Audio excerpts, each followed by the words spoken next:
and welcome back. So, Imperfect Woman Season 1, Episode 6 recap and review. Episode 6 of Imperfect Woman shifts its focus to Mary, finally pulling back the curtain on her past. The idea is to give her more depth, but the execution ends up feeling uneven and at times frustratingly repetitive. The episode begins by framing Mary before motherhood when she had her own ambitions, especially as a writer.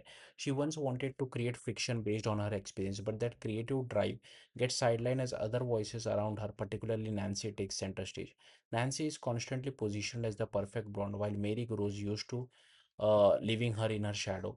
We have also seen Mary's upbringing as the eldest of five kids raised on a pot farm in the 80s. Instead of portraying hardship in a traditional sense, the show leans into her imagination and resourcefulness, suggesting she coped by creating her own world. It's an interesting angle, but it doesn't fully develop into anything emotionally strong. The present day storyline quickly pulls her into instability again when Howard receives a major job promotion. The catch, it requires the family to move to Ohio. While the kids have already settled into school and Mary's own desire to return to work is disrupted, tension builds at home. Howard becomes increasingly aggressive about the move, and Mary eventually gives in, setting up the emotional imbalance that defines their relationship. Things escalate further when Mary secretly stashes Adderall in the house, an early detail that later becomes important in a devastating way. Meanwhile, the investigation into Nancy's death continues, and Mary is pulled into questioning about affair and hidden relationship.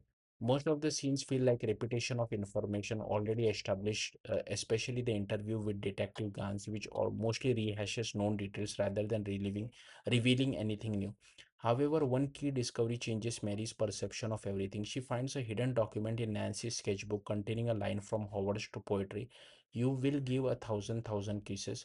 This suggests Nancy and Howard's connection was deeper than Mary initially believed. From there, everything begins to unravel. Mary confronts Howard and realizes he isn't just unfaithful, he has a long history of serial cheating.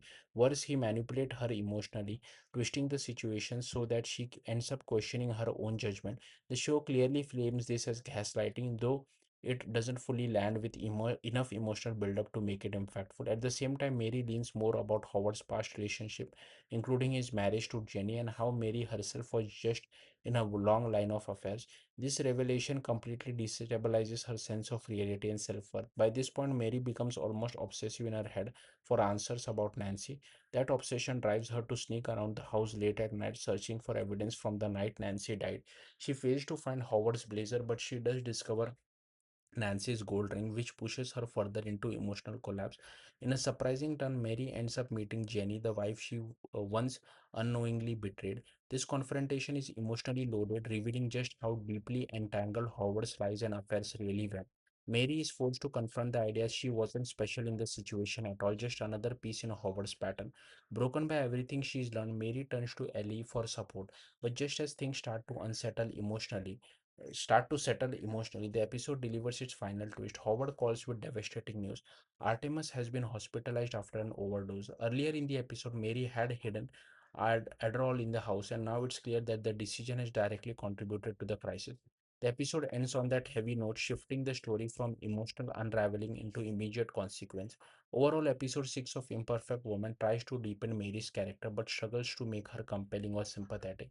While there are moments that hit at a stronger emotional storytelling, especially around manipulation and betrayal, the episode often falls back on rehashed information and familiar conflict.